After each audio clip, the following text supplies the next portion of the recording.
आपका स्वागत है मीनाक्षी डिज़ाइनर स्टूडियो में। और आज मैं आपको बताऊंगी कि अगर आपको ऑनलाइन स्टिच करवाना है सूट, तो आप अपना सूट का नाप कैसे दे सकते हो। जिस किसी को भी दिक्कत आ रही है कि जैसे कोई ऑनलाइन अपना सूट सिलवा रहा है और अपना नाप नहीं पता उसको, या लेना मेजरमेंट खुद लेना नहीं आता, तो अपना जो सूट है ना उसको उल्टा करके और फिर ये चीज़ें लिख लो पहले अपनी। जैसे कि अपना सूट उल्टा करने के बाद हमें इंची टेप ना 2 इंच नीचे यहाँ पे लगाना है, मतलब 2 इंच ऐसे नाप लो और यहाँ से पूरा ऐसे अच्छे से खींच के और फिर देखना कितना आ गया। जैसे ये है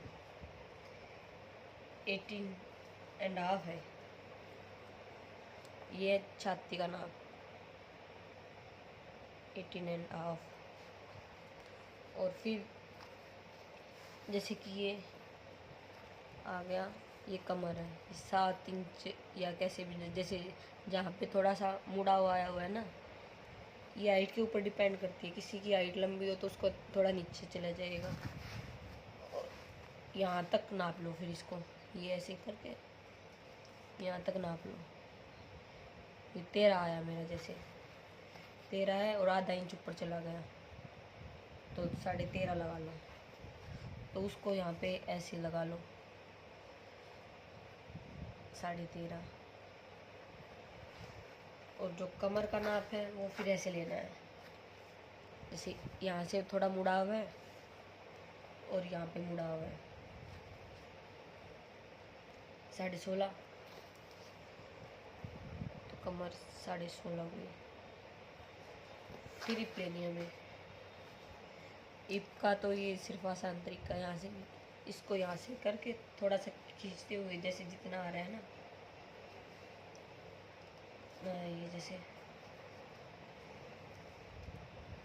इसको ऐसे करो।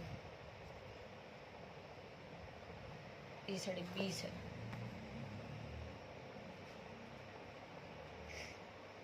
ये हो गया, ये 3 पॉइंट ये सूट की हो गए। अब बाजू और पहले चलो लंबाई और 13 और देख लेते हैं।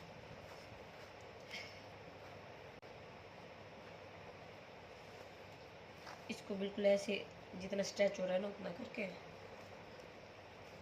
अब यहाँ से और ये पॉइंट देख लो 13.5 आ रहा है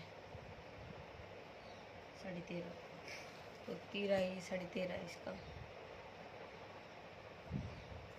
और ये पीछे का गला भी साथ के साथ देख सकते हो आप। इस यहाँ से और टेढ़े में दोगे ना तो 5 इंच का। तो टेढ़ा ले रहे हो तो इसको ऐसे ही टेढ़ा लिखना है कि वो ये टेढ़े वाला है। और जैसे ये है आगे का गला, इसको इसकी मेजरमेंट ऐसे ही करनी है। जैसे ये टेढ़ा 8 का आ रहा है, अगर टेढ़ा ऐसे 8 का आ रहा है तो 7.5 का ऐसे सीधा होगा, ½ इंच का फ़र्क पड़ जाता है। और ये 5 का है तो ये 4.5 का ऐसे होगा, ये ½ इंच का फ़र्क होता है। फिर आती है लंबाई। तो लंबाई इसकी ऐसे स्टार्टिंग से ऐसे लेके लंबाई जैसे यहाँ से ऐसे लगा के और पूरा सूट ऐसे लंबाई देखनी है।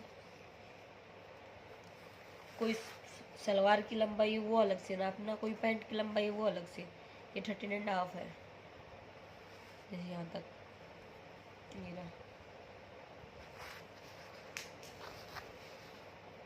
काफ़ी लोग ये गलती कर देते हैं कि पैंट वाले सूट की लंबाई दे देते हैं और सिलवानी सलवार हो।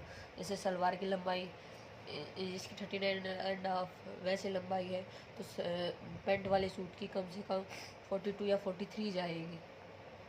ये पैंट के सूट की लंबाई है, मतलब कम से कम इतना तो आजकल चलता ही है। अब जैसे बाजू इसकी हाफ है 4.5। और मोर ये है ऐसी लंबाई, जैसे पौनी या पूरी बाजू है उसकी लेनी है। जैसे 16 की हो गई ऐसे, और फिर उसकी भी मोरी ऐसे स्टार्टिंग में ऐसे होगी ना, तो ऐसे उसकी लेनी है, इसमें कोई नहीं है। और जो सलवार है उसकी लंबाई भी जैसे जो स्टार्टिंग पॉइंट से लेके लास्ट तक लेनी है।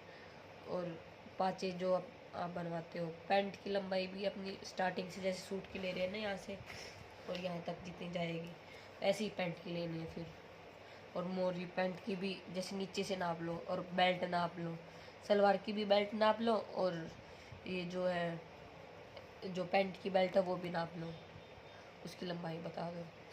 तो किसी को ऑनलाइन जो स्टिचिंग करवाता है ना, तो उसको ये ऐसे नाप दोगे तो आपका बिल्कुल नाप ठीक आएगा, उसमें कोई दिक्कत नहीं आएगी फिर सूट में। लेकिन सूट का नाप वो ही देना जो आपको बिल्कुल ठीक आता हो। ये थोड़ा बहुत टाइट हो या लूज़ हो तो वो आप थोड़ा या तो अपने अंदाजे से बता सकते हो कि मुझे ये वाला सूट है ना थोड़ा टाइट है, कमर से टाइट हो तो कमर से बता दो, हिप से टाइट है तो हिप से बता सकते हो, और जो छाती चेस्ट है वहाँ से टाइट हो तो वहाँ से बता सकते हो। बल्कि आप कोशिश करना कि आप उसी सूट का नाप दो जो कि बिल्कुल आपको करेक्ट आता हो, ना कि जो लूज़ हो या फिट लगे थोड़ा टाइट हो, ऐसा कोई नाप मत देना। ये आपको कोई भी जहाँ पे भी आप ऑनलाइन स्टिच करवा रहे हो तो ये ट्रिक आप सभी को काम आएगी।